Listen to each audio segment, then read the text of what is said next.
Thank you for joining us, Kirk. You are not muted, not even a little bit. Not even a little bit, Kirk. Oh, no, I'm so sorry. Why did you do it? Why'd you do it, Kirk? Why'd you unmute yourself? I didn't think I did. There was, I was on a great riff of our, I know we talked about this last week, but a great riff of the theme song. It was like, and I was going, popcorn for breakfast, y'all, popcorn for breakfast, y'all.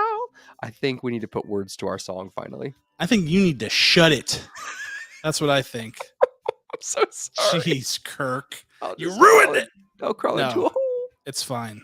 It's fine, but I cannot believe you. I cannot believe it. You just got carried away there. That's really all there is to it. You just got I've ruined everything like I often do.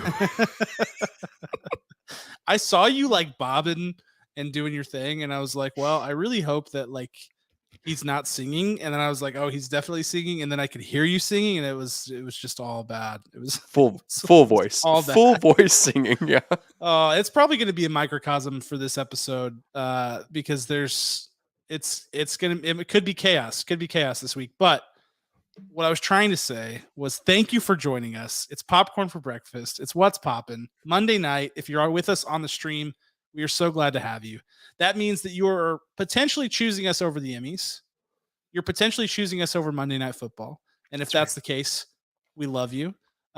More likely is that you're multitasking, which we encourage. Multitasking is good. I am rarely, and I kind of hate myself for this, but I am rarely watching one thing at a time. Kirk, what?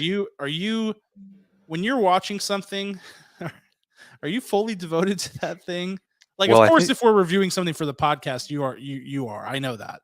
But if you're just watching like a show, are you fully in there the whole time? I think we are about to discuss the level of IQs that we have here, and I can absolutely never focus on two things at once. Like, no, I can't, but I do. Like, I can't focus, but I do multitask, and I do hate it because I feel like I'm never fully taking in both things, you know? But podcasting, I think, is different. When I'm listening to a podcast, I do feel like I can fully focus on both things at the same time. Yes. But I can't. I mean, I feel like it's totally impossible to watch two things at the same time. Like, I don't know. I don't know. I mean, you do it quite often, so I think you can. You can actually absorb that. I cannot. Like I can drive. I drove a total of 16 hours this past weekend, and I listened to podcasts the entire way there and the entire way back, and I didn't crash. But like a soccer game, a football game, a basketball game, like I imagine you sometimes will put on, and a kid's show. And I think you can do it, and I think you could tell me the stats of every single player for that game without hesitation. No, you're giving me too much credit. But if you are able to do it, I respect you. I know some people who are wicked multitaskers, and I think that's really impressive. And I know people who watch things at the same time and are able to gather it. So hopefully you're watching this live stream right now.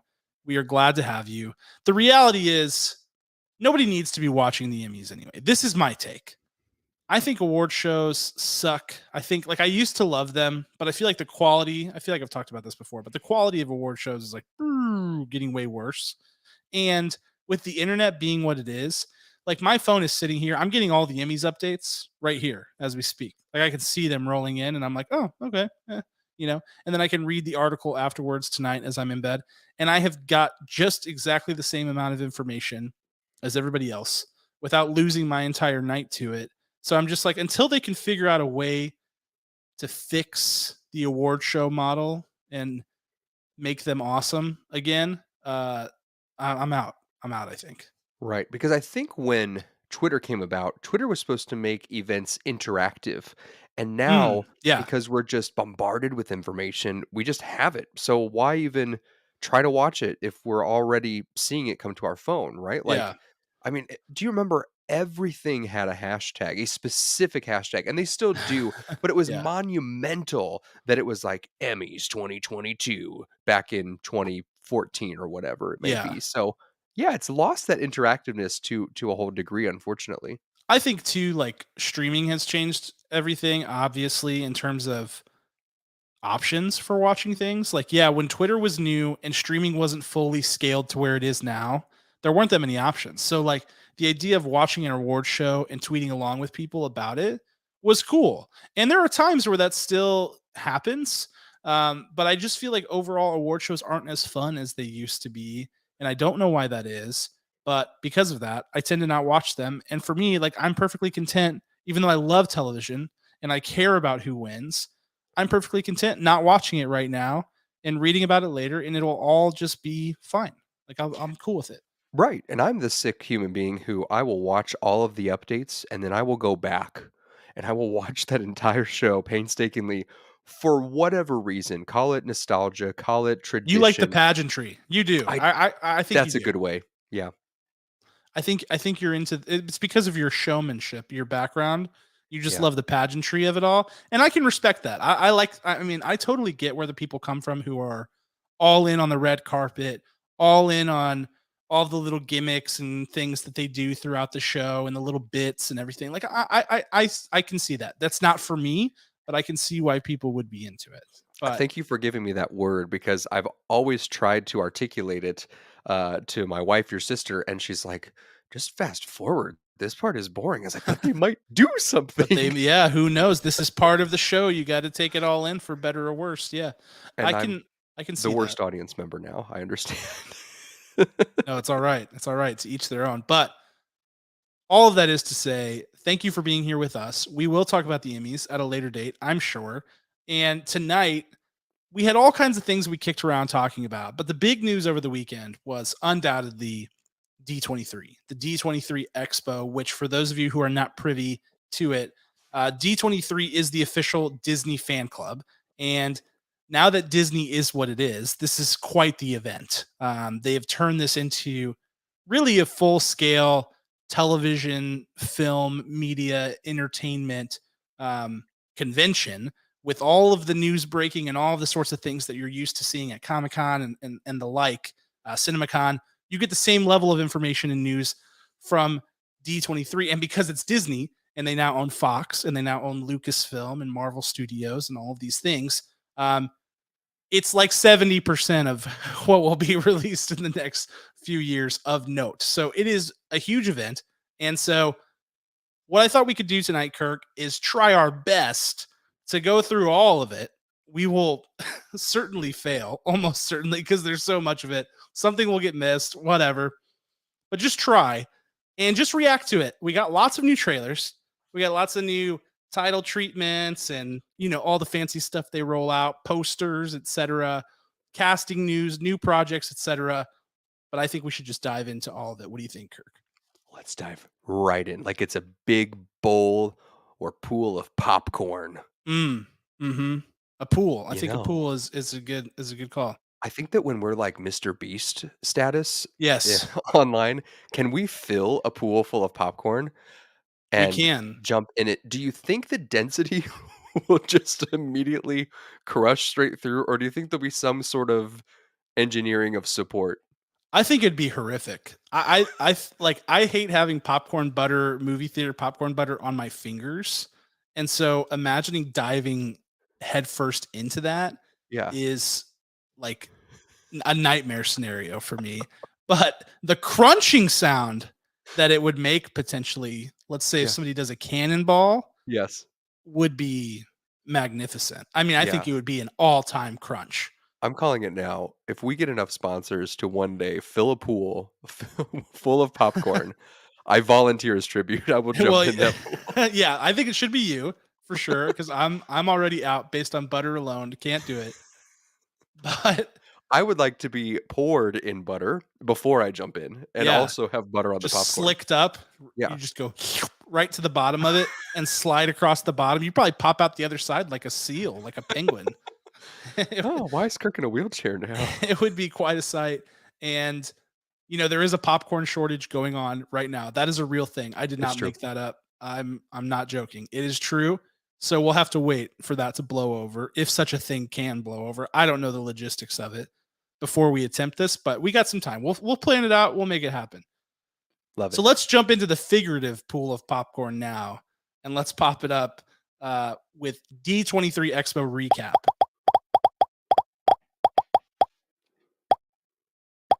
All right. And so here's how we're going to do this because Disney did 2 days basically of entertainment panels, really three if you consider the parks and entertainment portion, which we're not going to get into the parks because we're a movie and TV podcast, not a theme parks thing. Even though Kirk and I could probably talk about the theme parks portion for quite a while, Yeah. we won't do that. We're just going to talk about the movie and TV, which they basically broke up into a series of panels, one of which was a 2 hour Disney and Pixar panel that took place on Friday, September 9th, and the others, which was a hour-long panel on Lucasfilm and an hour-long panel on Marvel that took place on Saturday. So we're going to kind of go through them in order. Are you ready, Kirk? I'm ready. Okay, so the first thing that came up, and I don't know where you stand on this, Kirk, so I'll be kind of interested to find out. The big thing that's coming out really soon, September 30th on Disney Plus. This one snuck up on me. Is Hocus Pocus 2. And this movie, the original Hocus Pocus from 1993 with Bette Midler and the whole gang, the Sanderson sisters. This is a cult classic that absolutely, like, the people who are into it are all the way in it. They like love it and have been clamoring for this. We finally get a look at this thing in a trailer, and really what we're looking at here, Kirk, and I am not one of these people. I'm not a Hocus Pocus hive person. I have seen it, but I'm not like all about it. Really, what I see when I see this is like this is somewhat the same plot as what happened in the first one. Kirk, where do you stand on this? I am just so thrilled to see these characters return. I'm thrilled to see the younger version of the Sanderson sisters. I think that's going to be incredible. The actresses that they picked and the way they did all of their makeup and hair, incredible. It does appear to be the exact same storyline. And what else would you want, though? Like, if Yes. you went and tried to reinvent this movie, people would hate Disney forever. I'm not someone so much as like, I must watch Hocus Pocus every Halloween. I'm not that person, but I really do love the original. I mean, I'm someone who is absolutely in love with love. And so like even the boy, I forget his name, not Zachary Binks, because Zachary Binks is the cat, right? Max? Max, thank you very Yeah. much. As Max falls in love with the girl. Now I can't help you on that one. That's the limit of my Hocus Pocus knowledge right there. Their relationship, I was like, if there is a love story, I'm in, and I love how perfect that plays out. I love all the tropes of this movie. I'm all in on Hocus Pocus 2. I think it's gonna be a good time. Now, in this thing, like they're doing with a lot of the stuff now, they are releasing it only on Disney Plus. Does that make you how does that make you feel? Are you feeling pause with that? Are you feeling at peace with it? What's your That's a great take? great question. I don't remember Hocus Pocus ever going to theaters when it first came Oh, out. you I might mean, be I could right. be wrong. I could be wrong. This could have been a straight to DVD. No, I'm sorry, straight to VHS film. Yeah, I was about to say, hold on now. I don't believe it was a DCOM, but again, I don't remember that far back. Was the Disney Channel a thing in 1993? Probably not, right? Like cable wasn't huge yet, I feel Not like. yet, not yet. It was warming up. It had to be warming up. Because I think that like the Boy Meets World episodes, well, but they weren't on Disney yet. So it's very confusing that time when things were just kind of coming out in weird different ways, and somehow people as a whole, without the internet, latched onto them, and then they figured out how the money flowed, like what was popular, just by Right. money, not by the internet first, and then the actual stats on money. It's crazy. It's absolutely crazy. So you're in on Hocus Pocus too. I'm in on Hocus Pocus too, for All sure. right, I love it. That's what I like to hear because I know, not being one of the Hocus Pocus hive, which is a term that I just created just now. Yeah. It's not even catchy, but that's what I'm going to refer to it as. HPH. Yeah. It's I'm curious because I know the people who are into it are all the way in, and so I'm always like, I want to thermometer check those people to be like, how are we feeling? And it seems like the general consensus has been good on the interwebs, but I'm glad to hear that you're in that boat too. Let's move on to the other legacy sequel. This one certainly doesn't date all the way back to 1993. The original of this film came out in the early 2000s, and that is Enchanted. And this is the sequel, Disenchanted, which we've been hearing about really since, I guess, D23 last year, I think, is whenever they announced this project. But now we're finally getting a trailer. I was surprised to learn that this film comes out this year, November 24th, on Disney Plus. And it returns, of course, many amazing cast members. I think everybody, of course, expects Amy Adams as Giselle, leading character, and Patrick Dempsey, now being married. They had their happily ever after. I think everybody knew that. But we're also, as you see in the trailer, getting the return of James Marsden and Idina Menzel, who are characters from the world that Giselle comes from. They're reprising their roles. But rather than Susan Sarandon as the antagonist in this movie, this trailer introduces Maya Rudolph, the incomparable Maya Rudolph, I should say, Yes. as our new antagonist, as Giselle is trying to figure out suburban life as a mother of two. It appears things go awry, as one would expect. But Kirk, what are your first thoughts here on Disenchanted? I mean, we've been waiting for this the moment that the first film rolled credits. True. Amy Adams' take on this. I mean, you couldn't have had a more perfect example of princess come to live action. It's so perfect. I love this because it seems as if this wishing wand that she's holding, in all of her overwhelming feelings, as like you said, this mother of two in this city, they've moved, they've got lots of responsibilities, and all of a sudden, like, she seems like she's losing her grip on reality because of this wish. Like, look, she's pushed her daughter into a well in this trailer.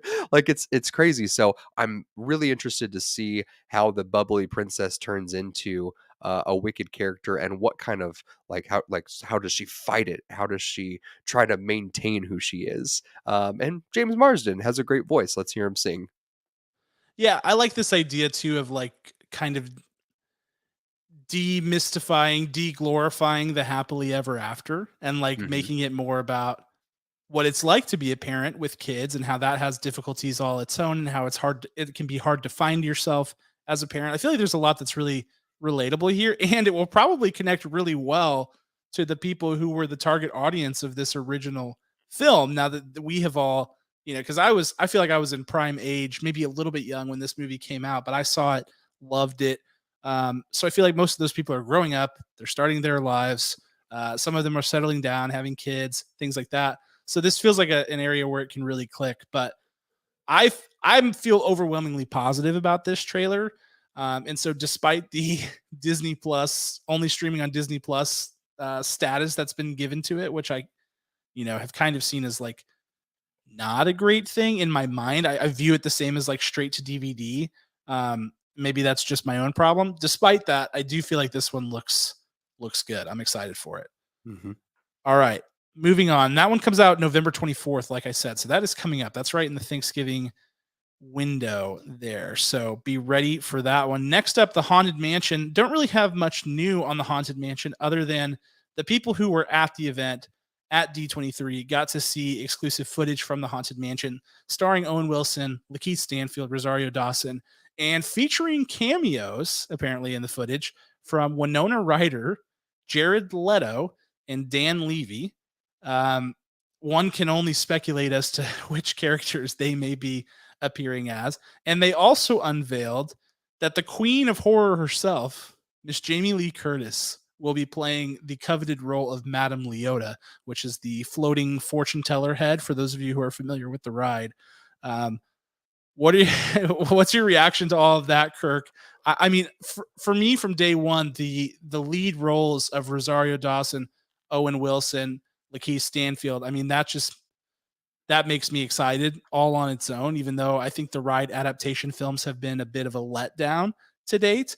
But hearing all of this coupled with that info, Kirk, how are you feeling about the Haunted Mansion? I love the leads. Very worried about every single one of the cameos. Yeah. Yeah. I It will mean, be interesting. I I really dislike Jared Leto as an actor, and I'm more concerned about Jamie Lee Curtis taking on the role of the big shoes, right? She's the Yeah. crystal ball, the head in there, right? Like that that shouldn't happen. That should still be her, the OG I lady. yeah, so I don't feel like that's a very natural fit for No. Madame Leota. Whenever I think of that character and I think of what we know about that character from the ride, it's just like that is not the Jamie Lee Curtis vibe. So I was very struck by that. And also whenever there are like call outs for big cameos, I always view that as a red flag. That feels that feels like more of like a Muppets kind of move, right? Yes. Which is fine. I love the Muppets, but I don't want this movie to be the Muppets or anything resembling that. So the fact that they're like featuring cameos from is very concerning to me overall. However, you bring up a great point. If the Haunted Mansion was a full-on Muppets movie, I think that'd be pretty good, They made honestly. that. They did? They made that. They made Kirk. They made the Muppets Haunted Mansion and Oh, released it on Disney Plus last year. And it was basically maybe that's why I'm envisioning it. okay, gotcha. Like they had cameos that were all big call-outs like Will Arnett and a bunch of other people that you would sort of expect to appear in such a thing. And they did it and it was fine and it was very Muppety and everything was good. But that should not be the bar for this, for this, in my opinion. So I like the creative idea. Didn't know it had been done. Now I gotta go watch it, but this should not happen. Can this? Can Warner Brothers just step in and just like, "No, delete." David Zaslav shows up with like a giant, like one of those Sandman hooks from the Apollo Theater and just yanks it off the release Yes. schedule.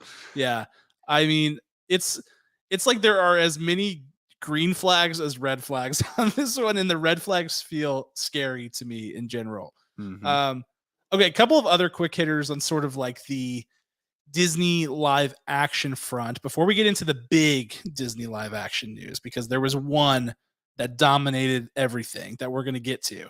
Um, the Peter Pan and Wendy movie got a trailer shown exclusively to D23. And so the reason I call that out is that means that we're probably going to get a trailer soon. This film is called Peter Pan and Wendy. The aesthetic looks very similar to from the poster many of the live action adaptations of Peter Pan that we've gotten in the past. Nothing really groundbreaking there. But that movie will release in 2023 on Disney Plus, so not getting a theatrical for that one. Um, this next one is really interesting. It's this Lion King prequel that we've been hearing all about from Barry Jenkins, who is, of course, an incredible director with an incredible resume.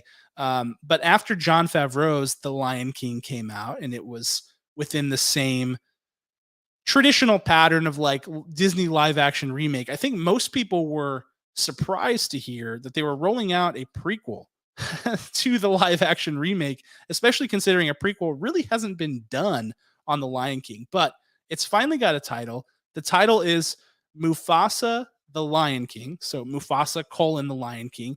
And the film is basically told in two different time frames. The sort of like present-ish day that we got to know in the Lion King movie, complete with Timon and Pumbaa, Billy Eichner, Seth Rogen, telling sort of the story of Mufasa's come to glory, and then the past where Mufasa is actually younger, moving up through the ranks, etc.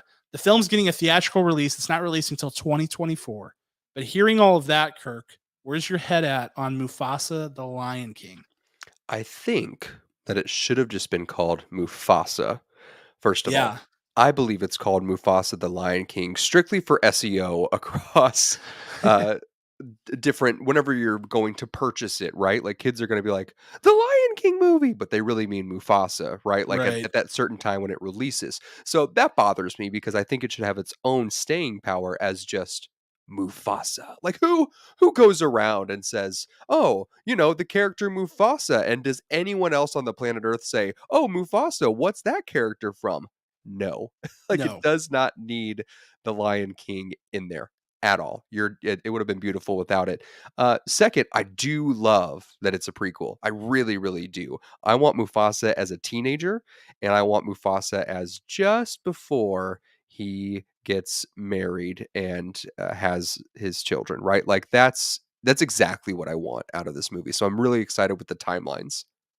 Yeah, I'll admit I'm more excited about this than I was when I originally heard it. At first, I was like, "Oh my gosh!" I mean, you know this. I was not a huge fan of the live action Lion King because I viewed it as a shot for shot remake that was not necessary. My whole view on that movie was based on the fact that I viewed it as unnecessary, given that we have the original. That being said, if this prequel does well, it gives a reason for the original that would immediately boost its status in my eyes. And also, I love the idea, first of all, of Barry Jenkins, Academy Award caliber and winning director. I believe he's won. I know he's been nominated, so apologies there. But Barry Jenkins is incredible. Hmm. I love the idea of Mufasa, who's sort of the most immortal, stoic, perfect king like character we've ever gotten, kind of like getting his lumps and going through his process. I like the idea of kind of deconstructing that character and showing how he became this immaculate leader that is really all we know him as, somebody who does not make mistakes, gives out sage wisdom, and guides his family and his kingdom through tough times. Like that is really interesting to me. I would love to find out why that character is who he is. And so yeah, I'm more into this than I was when I first heard about it, no doubt. Yeah. Best adapted screenplay, Moonlight, Mr. Best, Barry yeah, okay, Jenkins. okay, Yep. there we go. So And what's just so great about this in Mufasa, I mean, we're gonna probably get to see two things. First of all, Mufasa's dad, or yeah, right. lack thereof. Like, did he have a dad? Was he a good dad? Was he a bad dad? Was he present? Was he just on the run? Who knows, right? That shaped Mufasa. And then B, if he did have a dad, we'll probably see Scar kill that dad secretly, which like just kind of like because he's an evil genius, right? So Scar and Mufasa's relationship growing up, we're gonna see during this. Like Yes. that's pretty cool. Yeah, did Mufasa, is Mufasa somewhat responsible for the monster that Scar became? Like that is something that would be very interesting because I think Scar to me is undoubtedly the best Disney villain. Like debate a wall. I will always say that that Scar is the best. He's the top of the mountain in terms of Disney villains, and there are lots of good ones, but I think that he is the best. So, yeah, to your point, when you get Mufasa origin, you almost certainly get more Scar origin story too, and I feel like that there's a lot of story to be told there. And are we gonna get like a baby Rafiki, or has he always been 100 years old? Like I mean, like Yeah, the he's like an options are elf. endless. He just lives forever. You find yeah, I would be ashamed. Though Baby Rafiki has potential to be absolutely adorable, like Adorable. Grogu levels of cute. So I'm not Yes. opposed to that. So I'm teetering towards in on the Mufasa prequel now, which is not a place I expected prior to D23. So um, that's exciting to me. Okay, the other ones, and there are some quick hitters here. Snow White, nothing really new there. Both Rachel Zegler and Gal Gadot, co-stars of the film, appeared at D23. They sort of described it as a modernization of Snow White, which I think we all saw coming. We know that they're moving away from the seven dwarfs as we know them, and we know that there are some sort of modernized things that are, I guess, needed on the Snow White front in terms of like, I don't know, Snow White as a character doesn't really have any sort of anything to her substance, I guess. It's just kind Yeah. of like she's very kind and she takes care of people and she's very innocent, but beyond that there's no like that character doesn't have a lot of depth. So I think that's kind of what they mean by modernizing. And Rachel Zegler is certainly somebody who has a very deep well of tools as an actor, as we have already seen in her young career. So she seems like the right person to kind of delve into that. But other than that, nothing really new from Snow White. Yeah, they're gonna give Snow White like a Wit Pro status, like she is running from a mobster that she saw Yeah, kill someone else, and then right. they're gonna come back to haunt her and try to kill her. They've discovered where she is. I think that's part of what this is gonna play into to give us a little bit of grit to Snow White. Yes, I like it. I like all that, Kirk. I think you're on the right track there. Hit And then that. finally, the big showstopper, the thing that they really sort of closed the show with in terms of Disney live action content was, of course, The Little Mermaid. And I will throw the trailer up on the screen now. But really, what we've got here with The Little Mermaid is a very different look in terms of when you adapt things that are underwater to live action, as we're kind of seeing here.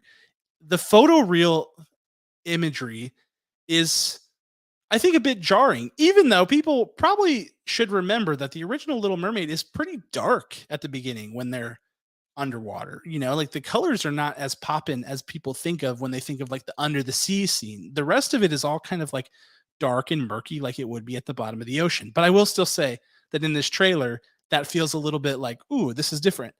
But of course, the teaser mostly shows the part of your world sequence, which is the thing that everybody's like, ooh, part of your world, and stars Halle Bailey as the Little Mermaid. But the big reveal, I think, beyond this teaser, which doesn't show a ton other than a quick look at Ariel and a quick little snippet of the song, Part of Your World, the big reveal was that this film will have 4 new original songs. 4, which is a big difference from what they've done with most of the Disney live action remakes, in which cases, in most cases, the songs are kind of stripped out. But all of those songs will be written by Lin Manuel Miranda and Alan Menken. And this film comes out in May of next year. Kirk, how are you feeling about what you saw in the teaser, as well as the reveal that we will be getting 4 new original songs added to a Disney classic? Yeah, expect some raps from Lin Manuel. Obviously, that's got to happen. I'm expecting Sebastian to like throw down some bars, which would be Well, pretty isn't it exciting. David Diggs who plays Sebastian? Oh, sold! It's I'm like absolutely him then. 90% sure it is. So, I mean, it almost has to, right? Yeah, I think between him and the chef, I think there should be like a battle, like a rap battle between the two of them near the end. I think I'm not sold on the aesthetic. I agree with you. It's absolutely darker than people remember because it is the bottom of the ocean. The sun can't physics, guys. It cannot get all the way down there and light it up like a ballroom. So there's something I don't know. It's not too dark for me, but it's not the right color. There's too much of one color, and I can't figure out what color that is in the hue of things, but it's bothering me. I don't know if it's green. I don't know if there's undertones of purple. Maybe it's It one of is very those. green. It is very green looking to me, Yeah. I would Yeah. say. I don't know. I don't know. I don't have a full rounded opinion. I'm not dissing this yet because Haley Berry's voice is quite remarkable and She capturing sounds great. immediately, right? So I don't know how I feel about this yet. There I go. I'm in on the cast. I have liked almost all of the casting announcements. I think the only ones that gave me pause were like I think Javier Bardem as King Triton was the one where I was like, Huh. that's interesting. Just like I can't envision him as that like father. I don't know. Just King Triton and Javier Bardem don't gel to me in my mind in terms of a personality mesh, even though I think Javier Bardem's an awesome actor. And like Jacob Tremblay as Flounder, I am starting to see now, though originally I was like, that feels like couch casting. That feels like fan casting, but same with Melissa McCarthy. Like both of those feel like couch casting, but Right. I think they're actually good, even though like anybody could have come up with those castings. But I think it's going to be hard to make a movie about, with real people underwater, deep underwater. Because at first I was like, why don't they take the Avatar approach with this? Whereas like in the trailers for The Way of Water, anytime the characters are underwater, it looks awesome, vibrant, beautiful, colorful. It looks insanely good. And this doesn't have that look. But I get that they are farther underwater, so physics, reality, science do apply, and so it would be darker, murkier in general. But I think it's going to be, I don't know. I'm not sure that they've nailed how to do it, and I don't know that there is a way to nail it in a live action, like make a live action mermaid movie is essentially what they're doing. Um, if you strip it all away, and that is a tough ask. That's going to be hard to do, no matter what you're trying to do, especially if you're remaking a film that people are really familiar with and have visions in their head about what it looks like. So, um, yeah, it's I need to see more. I need to see more, but I agree with you, Kirk, that like the color grading or the general aesthetic of it just looks a little bit off kilter. Right. Then they And need they to have kind of time. They have they time. do, That's yeah, something that they absolutely. can play with, adjust until it's just right. Like that's just as CGI as the color grading, so much time to move knobs and levers. So I guess if my question is like from a lighting perspective, from a design, special effects, etc. Is there a way to get it right? Is there a way to balance it, or is it just too ambitious? That's where I'm kind of at right now. okay. Yeah. I think they could do it. We don't have enough here. We do not have enough. Yeah. They're I mean, they've thrown the fishing line and they're Wow. trying to get us now. A full blown Foley artist over there, Kirk. That's my I'm party trick. Uh, impressed. that's what they've done right now. They've caught us. They're like, "Look, you know this song. She sings it perfectly. Yes. Here is the giant tower of thingamabobs and whatchamacallits, and good luck trying not to hate this trailer. It's impossible to hate it. There's nothing Yeah, to it's dislike a about really it, good teaser. right? It's a really good teaser for But sure. we need So, the rest of the world. We barely get the back of Flounder coming in behind her. We need yep. to see the other characters come to life here to really get a full feel of this. Yep, absolutely. All right, that's The Little Mermaid. And that's really it for the Disney live actions. On the animated front, and we'll kind of go quickly through this. Um, the only big reveal was a new animated film coming from Disney next year. It's going to be the next animated original film from Disney Animation Studios following this year's November release of Strange World. Is that what it's called? Strange? Yeah.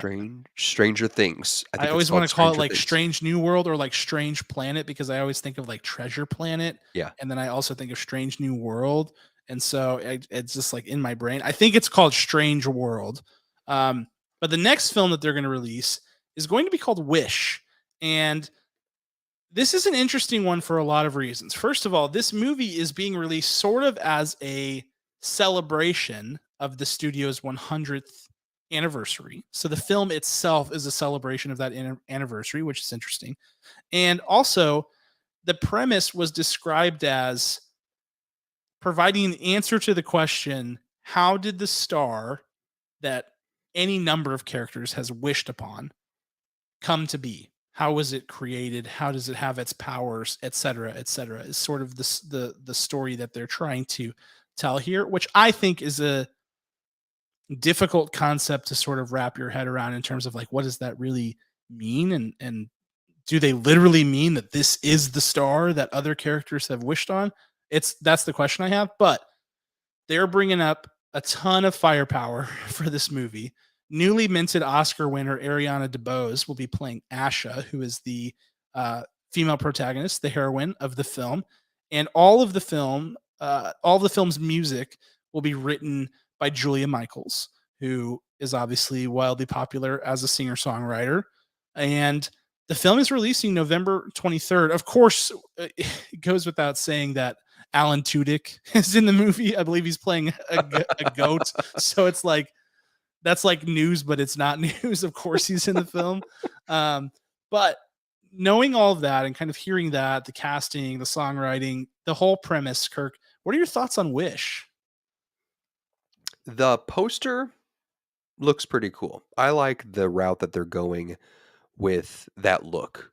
But I'm with you. The premise seems a little too loose. Even though the first time I heard it, admittedly, I was like, "That's cool. It's about the star." But as I've thought about it longer, and that's probably the problem. Don't think about it. Don't think about magic. It just is, right? The more I think about it, though, I'm trying to rationalize. Well, did she help create the star? Did she break up a moon that then became a star? Like, what's this? What's this Asha? Did she make the like? What is it that will that makes it magical, or is the story just that magic just is? It's just all surrounding, right? So Yeah.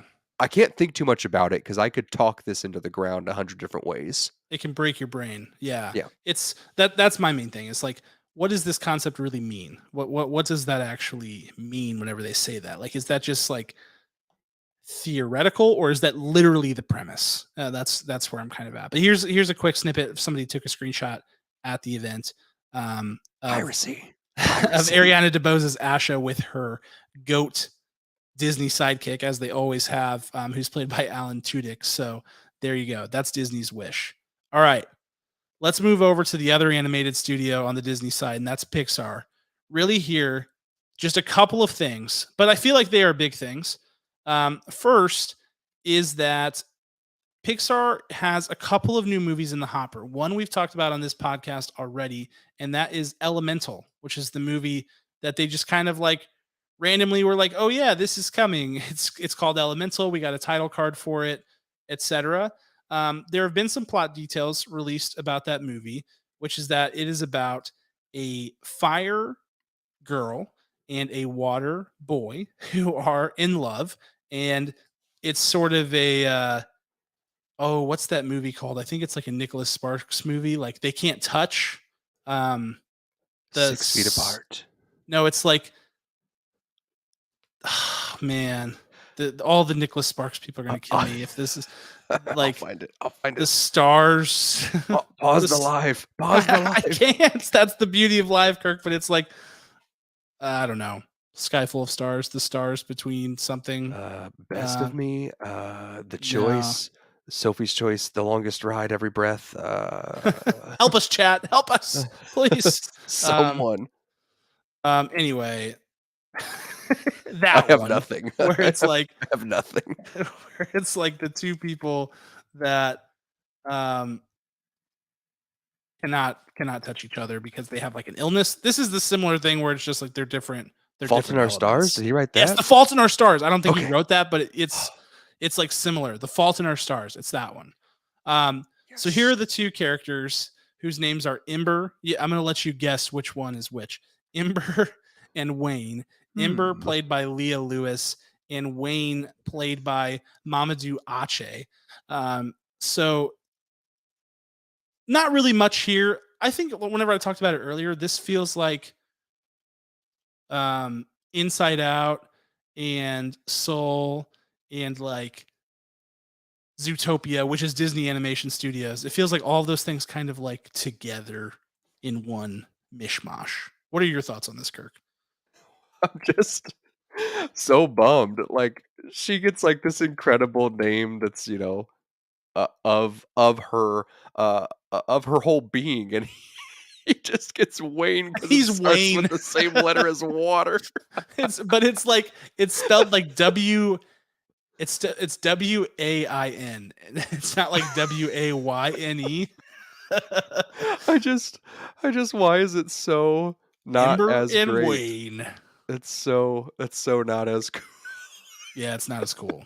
I don't It's know why not that as cool. makes me giggle so much. I mean, they look great. The aesthetic looks great. It looks familiar enough. Yes. I hope we get a little bit more unique as we open up the trailers, because that's fine. Suck us in with what we know and what's familiar, and then really just blow our minds with the new world that you've created. I mean, are they in?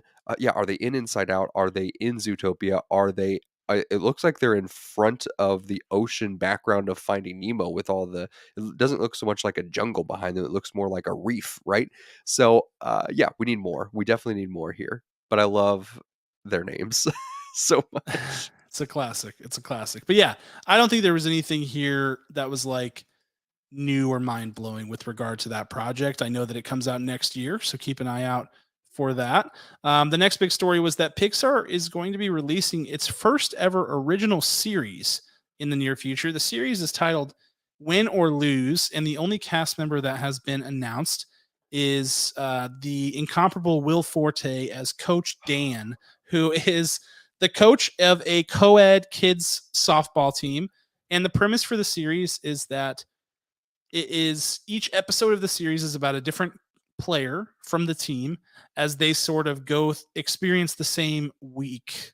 And each one is done in a different art style and kind of caters to that character's life and perspective and being, etc. Which sounds pretty cool. It sounds like the Pixar non-murder mystery version of that Apple TV Plus series, The After Party, by Yeah. Chris Miller and Phil Lord.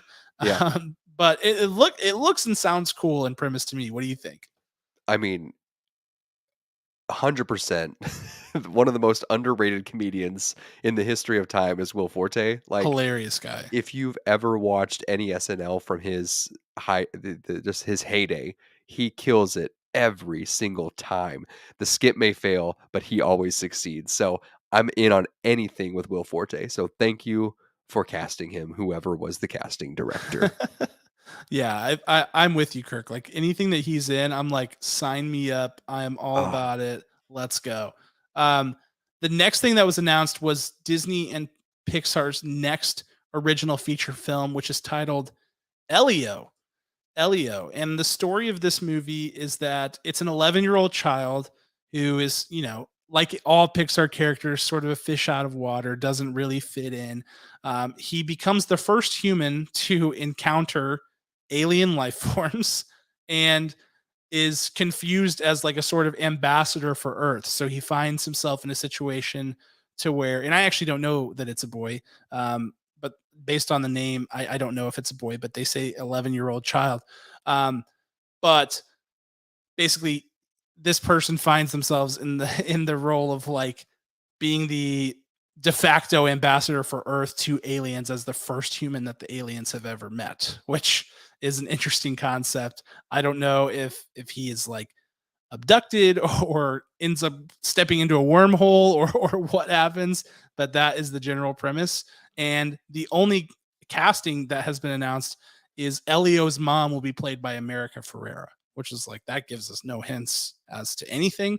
no, Um, but aliens seem to be very in vogue right now. Kirk, wouldn't you say? I would agree. I would absolutely agree with that. This looks like we have no information. We have no information on this whatsoever. Yeah, a little bit of character design, which I don't have the images ready because again, it's like it's hard to know what to even think about this movie. But there you have it. That'll be the next Pixar following um, Elemental, which releases next year. Okay, and then Yes. following that, not an original Pixar, but a Pixar sequel, which these are few and far between. And when they come up, they're always big news. Think Monsters U, think Incredibles 2. This time they're revisiting Inside Out. An Inside Out sequel is on the way that they're just Whoa. calling basically Inside Out 2 at the moment. And rather than what I thought was what what I thought might be the plot of an Inside Out sequel, being like a new person with different type of personality and characters inside their head. I kind of thought that's the route they were going to go. They're actually going to stick with Riley and follow Riley into her teenage years and the emotions and experiences and things like that that go with it. Amy Poehler will be reprising her role as Joy. And the only other things we know about casting is that Bill Hader, who played Fear, and Mindy Kaling, who played Disgust, will not be returning for this film. So Whoa. whether that means those characters are gone, if they've changed into different personalities, whatever, Oh. I don't know. But that's what we know about Inside Out 2 so far. Well, I'm I'm a little worried about this one. I'll be honest with you because I thought Inside Out was so perfectly rounded. While you absolutely could do this where you continue her feelings as she continues to grow and she can learn something new about them, right? And how they transpire and how uncontrollable they are and just feel what you feel, right? But I feel worried that this one won't be as impactful because one of the biggest left hooks out of a Pixar movie came from Inside Out, the OG. So I'm a little worried. I'm a little worried for this one. Yeah, I'm. I'm a little bit surprised that they are going to go back to the world of like coming of age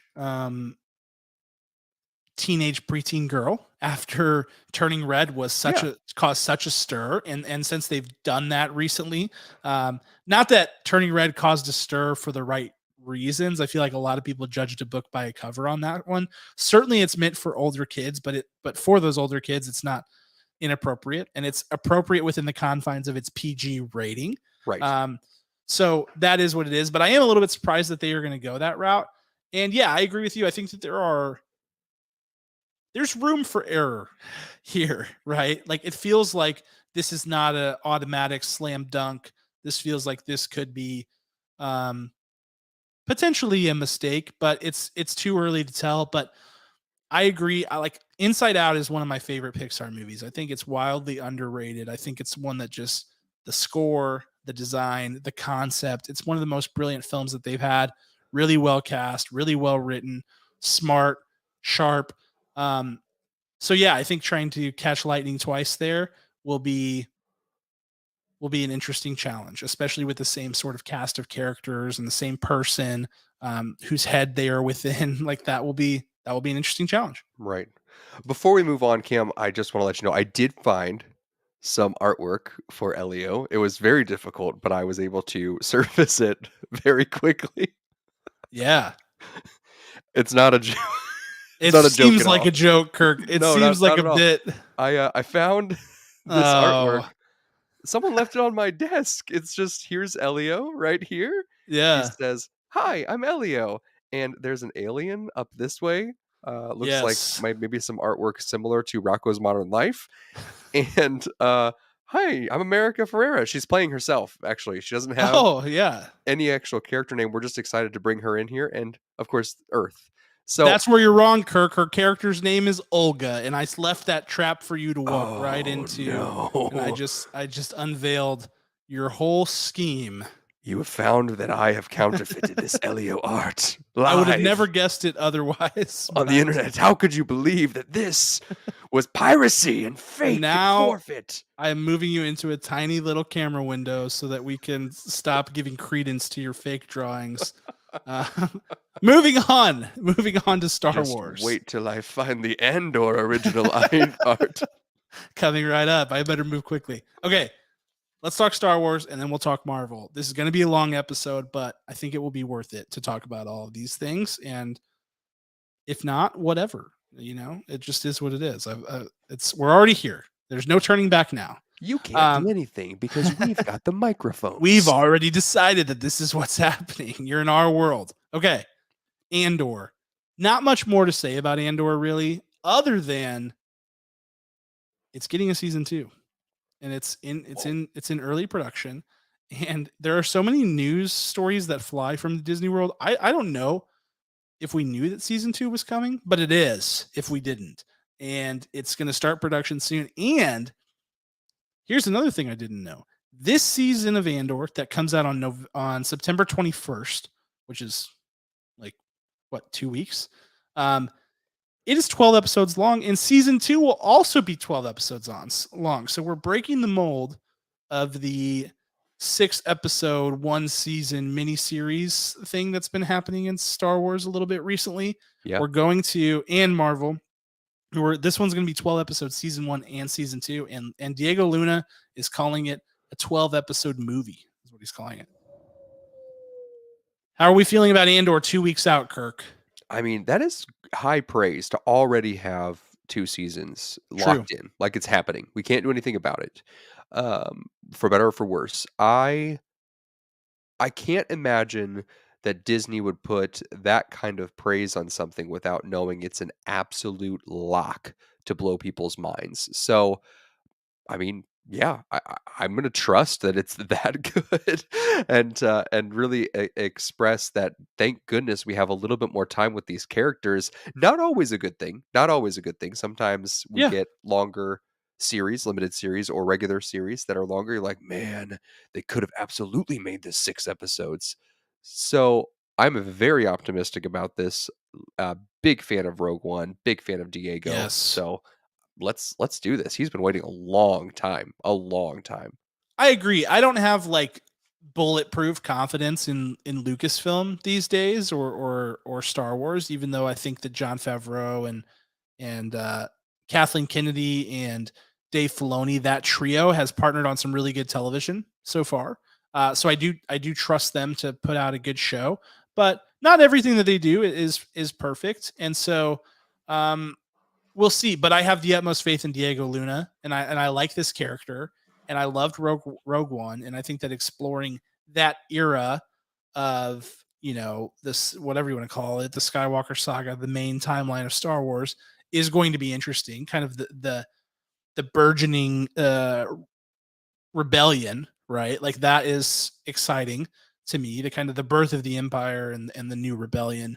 That's cool. So I'm all in for that reason. I trust Diego Luna to do an incredible job, and that character was already cool. So feels like we can do this. We can do 2 seasons, and it'll be a good time. Other things coming out of the Lucasfilm shop. They did talk a little bit about Willow and Indiana Jones 5, but there wasn't much. There was a Willow trailer. Willow is coming out later this year. I believe it's October. Um, so that is worth noting. And I don't have the trailer pulled up. It's actually November 30th that Willow comes out. They did Mhm. announce that Christian Slater will star in the series. There is a trailer out there. I'm sure we'll post it on social at some point. If not, know that it exists and you can go find it if you're interested. Um, Indiana Jones 5, like I said, not really a lot there. They showed a little bit of footage. Harrison Ford cried on stage as they showed it, which I love that, but I was a little bit surprised by it because he doesn't always do so well at the big public events, and he doesn't like it. It's not his thing. Right. But to see him have an emotional response to Indy 5, I think is exciting for people who are a big fan of that. And James Mangold did say that he worked closely with both George Lucas and Steven Spielberg on the film. Um, so I don't know, Kirk. Like, what is your excitement level for Indiana Jones 5? Just as like this is just a pressure test for me. Yeah, I'm a big Indiana Jones fan. Huge. Unfortunately, just really also a fan who's just like annoyed at Kingdom of the Crystal Skulls. Yeah. Should have been way better, but despite that, loved the first trilogy. Even watched Young Indiana Jones when I was a young lad, a young Mm-hmm. lass, and it's very inspiring. It's very inspiring to I don't know, just be fearless and face your fears to become fearless, and try new adventures. There's so many incredible themes in it. So having Indiana Jones 5 come and having it be a final real chapter when the last one was not great, it's Mm-hmm. very exciting for me. It's very exciting. Yeah, I'm always interested because I'm not a diehard indie fan. I like the movies. It's just it's never has been something that was like this was a huge part of my childhood sort of thing. I watched the movies and I liked them, etc. But um, I'm glad that you and others who are huge fans of Indiana Jones get to see Harrison Ford send it out on his own terms, and to do so in a way that is obviously emotionally touching to him. And actually, James Mangold is, I think, one of the best directors going right now. I think Yes. he does incredible work. So I don't think they could have found a better person. So even though we didn't get much at D23, I think lots to be excited for there on the Indy 5 front. Wrapping up the Star Wars news, just a couple of quick hitters. The Bad Batch season 2 will be arriving January 4th of 2023. And then we got two big time trailers. The first one is for this new series we heard about a little while ago called Tales of the Jedi. This is the animated series that will be 6 shorts, kind of put together. That Dave Filoni is behind, of course, the genius Yes. behind the Clone Wars and Rebels and all of those incredible things. Got a trailer for that. This thing comes out October 26th. All 6 shorts come out this year, October 26th. And so we got a trailer. It's full blown. It looks, in my opinion, as someone who loves the Clone Wars and loves all of these characters, um, it looks awesome. Like Ahsoka looks great, and Count Dooku looks great, and Mace Windu looks great. Um, it just looks totally sick. So, as a reminder, this is 6 original shorts, as the trailer's saying, right on cue. It is, um, yeah, it's interesting. They're calling it like two stories of fate. So I guess it's like parallel pathing two stories at the same time through these six shorts. But going to be very exciting, I think, Kirk. I know um, the animated Star Wars is not a place where you have dabbled much in, but looking at this and kind of hearing about the concept, what are your thoughts on it? Where you're right. It's very difficult for me to lock into an animated series, just that's just me, but I cannot deny the storytelling looks great, the visuals look great. They are obviously bringing about the exact same artwork from Clone Wars and the movements, and it just looks darn good. Like, that's plain and simple. It looks exciting.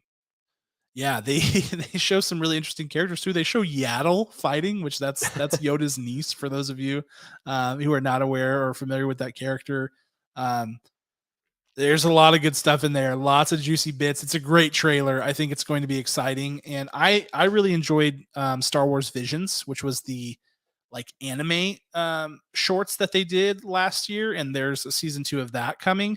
So that was very exciting. There wasn't much on Ahsoka, which I know is another series that people are very, very much looking forward to. But the last haymaker they dropped before getting off the stage was Mandalorian season 3. We got a teaser trailer for season 3. It's arriving February of next year. So we're getting close. We're within what, 6 months now? It's so Um, close. it's very close. This trailer has a little bit of everything.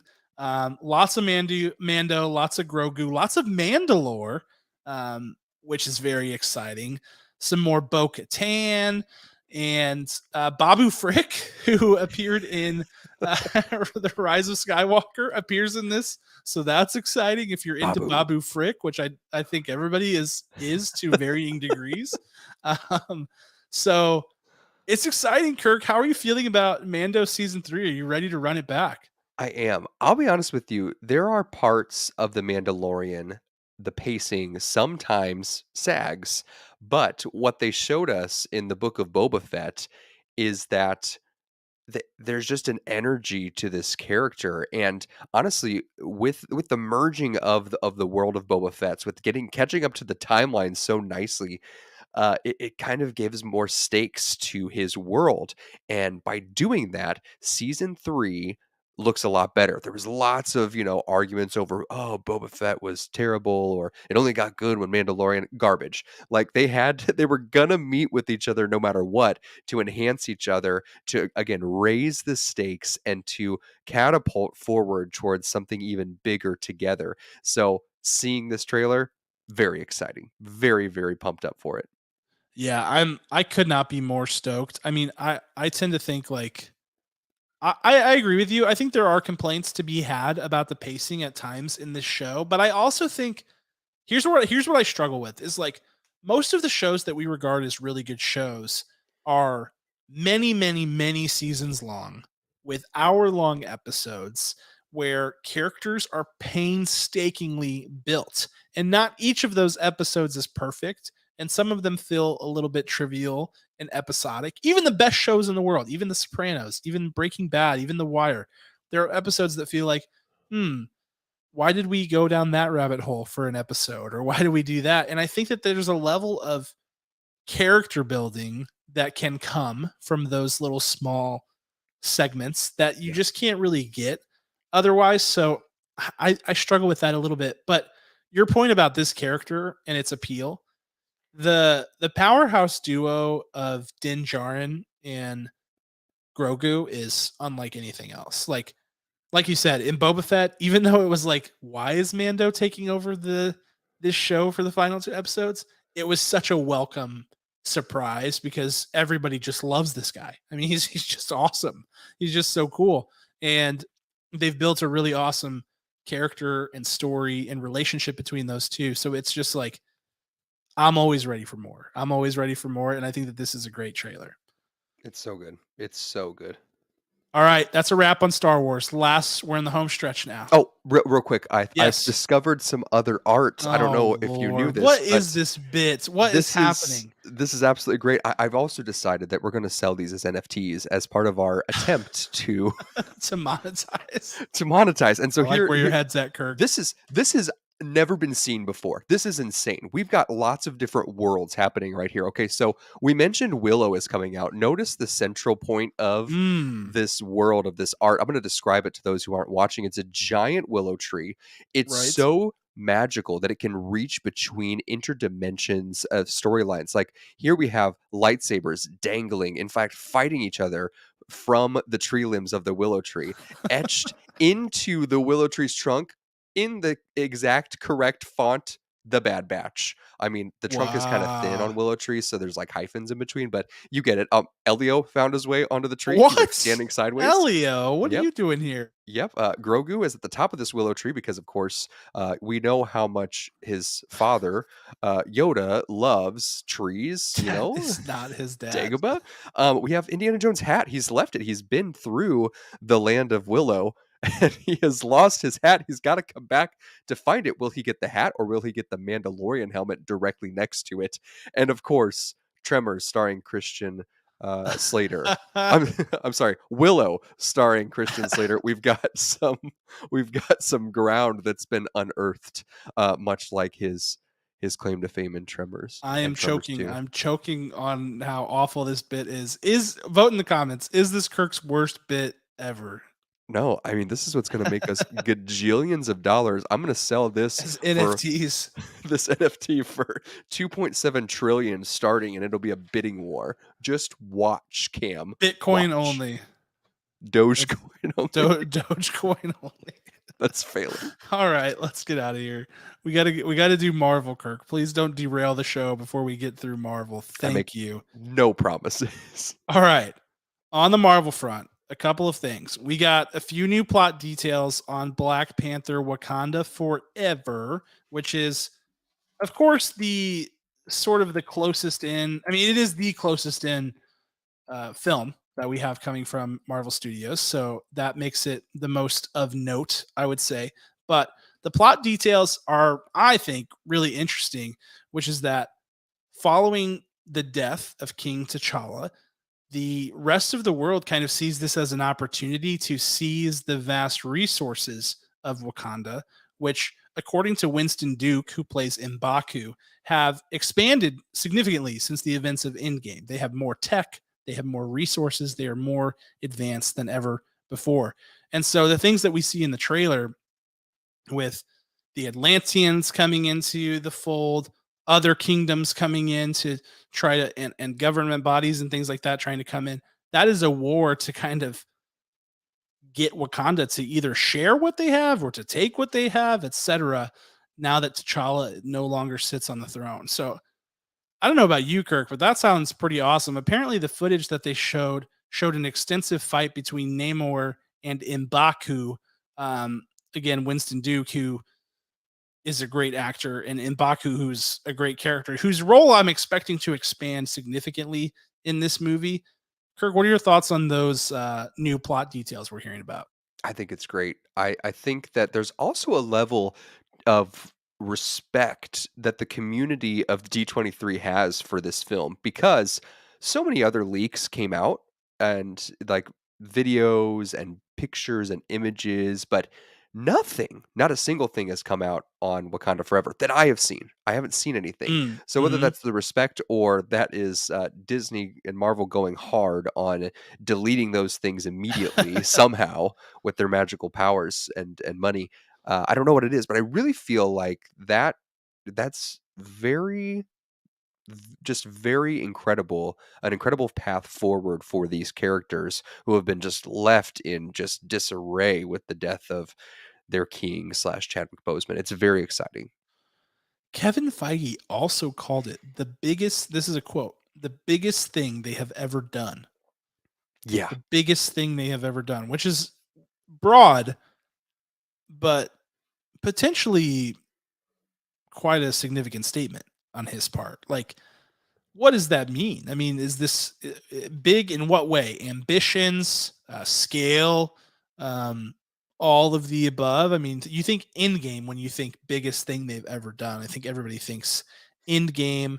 Um, I don't know. I'm interested to see. I mean, I couldn't be more interested, but that statement is not one that I was anticipating from him. No, no,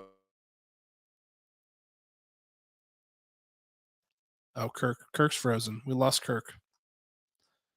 That's all right, Kirk. We'll catch you on the flip flop. I think the your internet is turning on us because we've been streaming for so long, but that's okay. If you can still hear me, great. If not, we'll just keep rolling here. All right. Other things from the Marvelverse. Can you hear me, Kirk? I'm back. We I lost got you. I got blipped. I'm sorry. I'm back Yeah. now. I think it was Disney. They were hearing the topic of our conversation and they were censoring you to make sure you didn't share any sensitive info about the Yeah. film. They saw the logo. They're like, "Nope, zap that out of here." I'm Can't telling you. happen. Shut her down. Shut her down. All right, let's move on quickly through some of the quick hitters. First of all, Ironheart. We got some new details there, which is that Ryan Coogler, the director of Black Panther, will be executive producing the show. So Wow. that's Yeah. great news. Anthony Ramos, who we knew was going to be in this series, he is playing the Hood, which is a villain, and we knew that he was going to be a villainous character.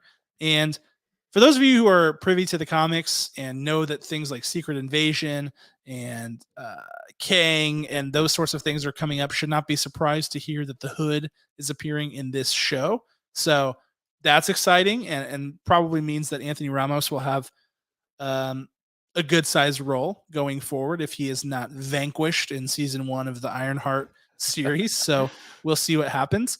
On Ant-Man and the Wasp, Quantum Mania, nothing major here, just that, sort of obviously this will tie directly into Avengers the Kang Dynasty, with Kang being the main villain of the film and really of the entire three phases that we're working through here. That's not a significant surprise, but that was really the only new plot detail they shared there. On the Marvels, they basically said that the plot of that movie is that, as we kind of saw at the end of Miss Marvel with the post credits scene, there has been a switcheroo of the Marvels, which are, Teyana Paris, Iman Vellani, and Brie Larson's characters have sort of Yes. switched places and are now trying to find their way back to where they need to go. I'm sure more details will be unveiled in the film about why this is happening and all of that. But those were the details we got there. And then we got two trailers, one of which I think people were expecting, and the other of which I don't think anyone was expecting. So let's start with the one that people were expecting. And that is for Marvel's Secret Invasion series. This is sort of being described as, it's been described by Kobe Smulders as sort of like a political thriller, a spy thriller.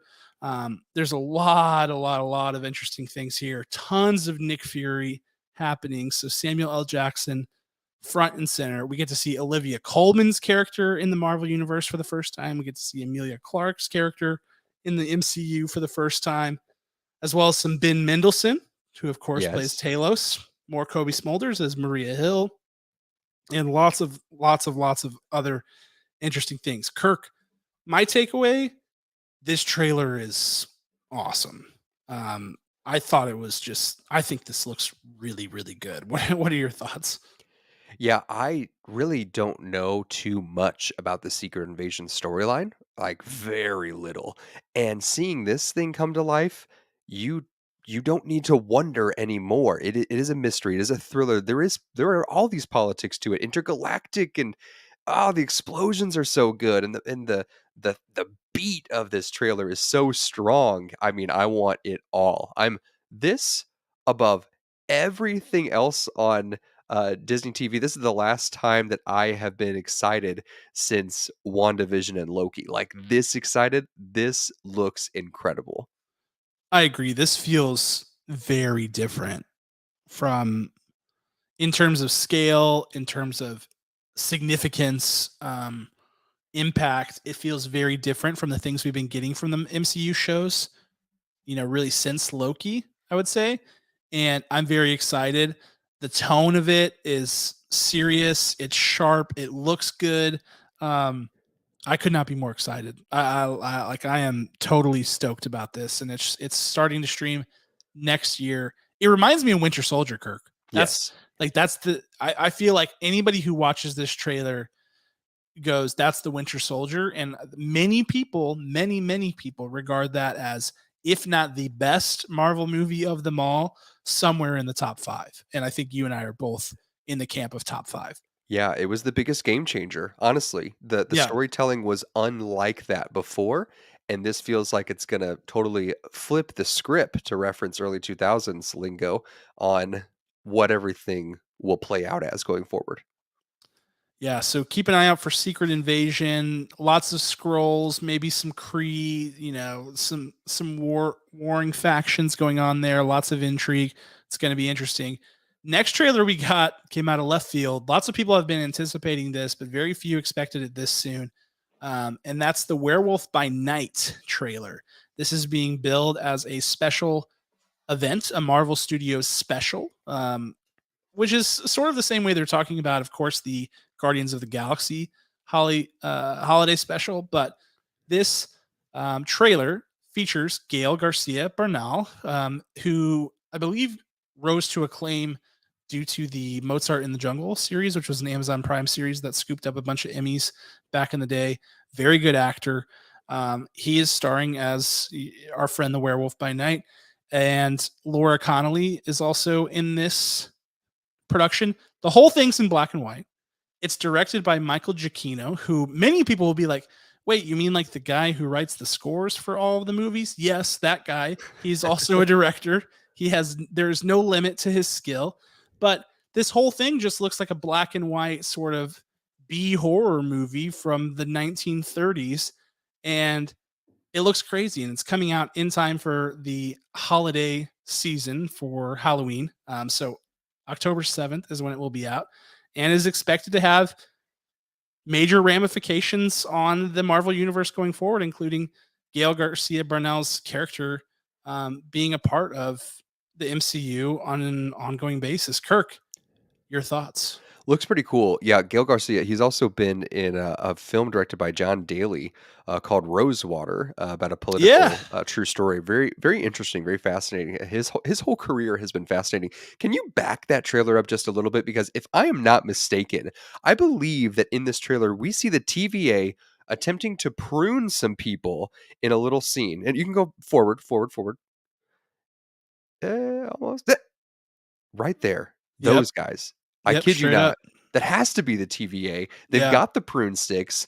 Like, not only are we getting this full black and white, just dreamscape, absolute, like, just genre love fest going on here. Then they sneak that into the trailer. I did not see that the first time I watched this trailer. I'm only seeing it literally right now live, and I am even more intrigued now than I was before.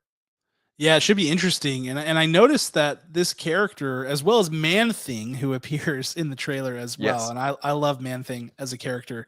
And his design looks awesome. But both of those characters have appeared in additional MCU related designs that have been shown post D23, including things related to Avengers Campus at Disneyland's California Adventure Park. So thinking this will have some ramifications for sure for the MCU and beyond. But dude, I'm right. I'm right there with Secret Invasion on this one. It just looks cool. It looks awesome. It looks different. I'm ready for a bit of a tone shift with the MCU. Um, I'm enjoying Miss Marvel. I enjoyed She-Hulk. I mixed up the tenses on my pronouns there, or my verbs, enjoying and enjoyed. But uh, I like the stuff that's coming out now. But I think that doing something different is, I think, a bit of a palate cleanser is needed, as we've gotten a bit of like tone stagnance from them, between those and Thor Love and Thunder, etc.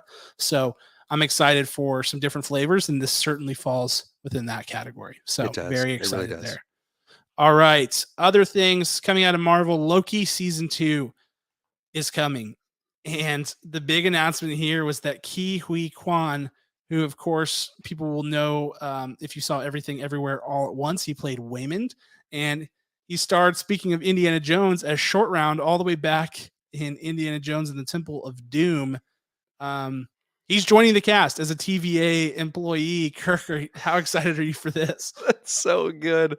I mean, I thought we'd never see that little kid again. I mean, just like a couple of just absolute classic roles in film history, and now we've got him back, just like running, sprinting back into our lives, and I'm so thankful.